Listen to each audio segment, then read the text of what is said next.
how do you control your body to calm down when it feels like it's on the brink of like passing out from lack of oxygen?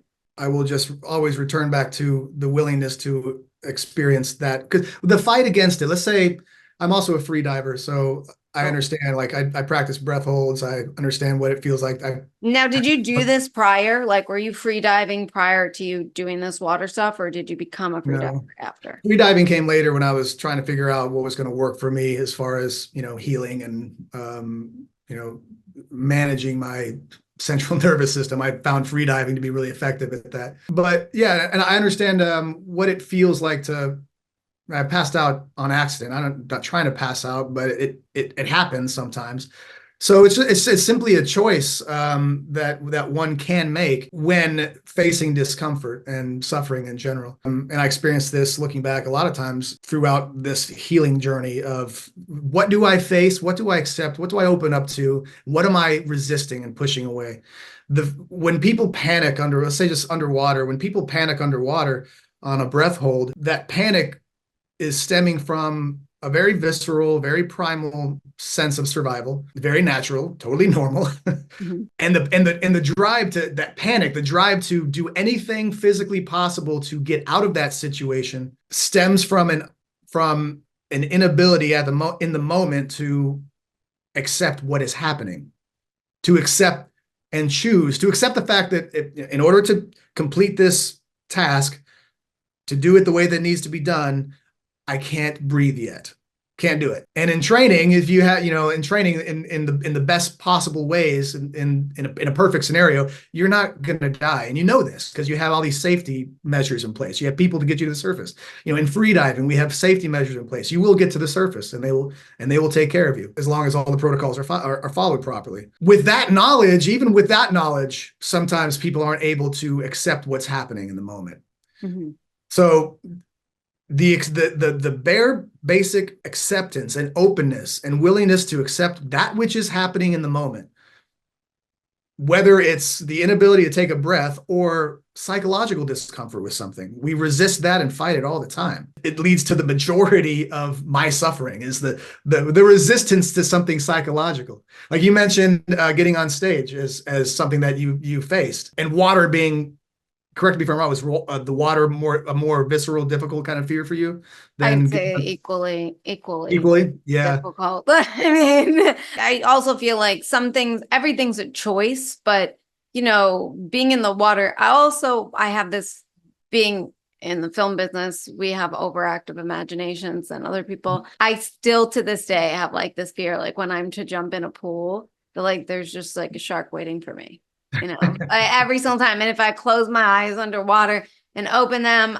my heart still stops for a hot second, thinking we're face to face. Now, being that I did jump in the water with them in the ocean, and they came right to me. I mean, they swiped me, they came right over to me. I feel like a little bit braver, where I'm like, I got this, me against a shark. But at the same time, as long as I know that it's there, versus I like change and I like the unknown in a sense where I'm kind of in control of where I know that I'm going, even though I don't know it. It's like, you are, what you're getting into by going this special ops route, but there are some evolutions that were different and new and something you didn't prepare for, right? So for me, I like things like that where I know. But I don't like is like a sudden, I don't know, like it just kind of pops up. I didn't have any recollection. Like I'm swimming in the ocean and suddenly a shark is underneath me. I don't know him. There goes my leg. Like that's something I'm not cool for. But other than, so Yeah. that I'd say that's more of my like comfort. Discomfort is like, that's where you grow. I love that part. It's just, I kind of want to know what I'm getting into, if that makes sense. Yeah, absolutely. And uncertainty is a component that definitely exacerbates an uncomfortable situation that can aid or rather increase a level of panic if there's uncertainty in there. Am I okay? Where are my safeties? I have no safeties. Okay, then Now that just adds another level of uncertainty into the mix. Well, you just said too, like trust. You have to trust these people to revive you. God Yep. forbid something happens. And it's not that I don't trust, it's that I also am curious and want to know. So I want to put that trust in a way to the test. Like I see someone else pass out, they save that person. Great. I see someone else pass out, they couldn't save that person. I'm not going in. Like that's it. Like I want to be curious. I'm not just going to blindly trust another human being without kind of being Mhm. curious, if that makes sense.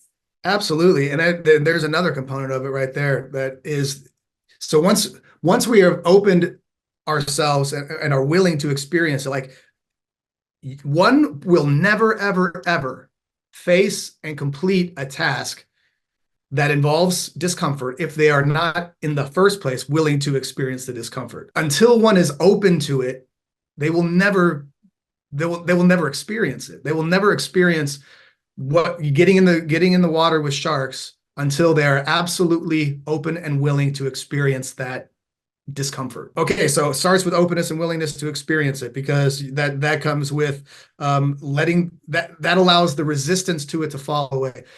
And then you have to trust. And if it's just you, if you got no one else to complete this task, okay, then you got to trust yourself in the same way that you would trust another. You have to trust your ability to complete the task at hand. Confidence, and that can come through repetition.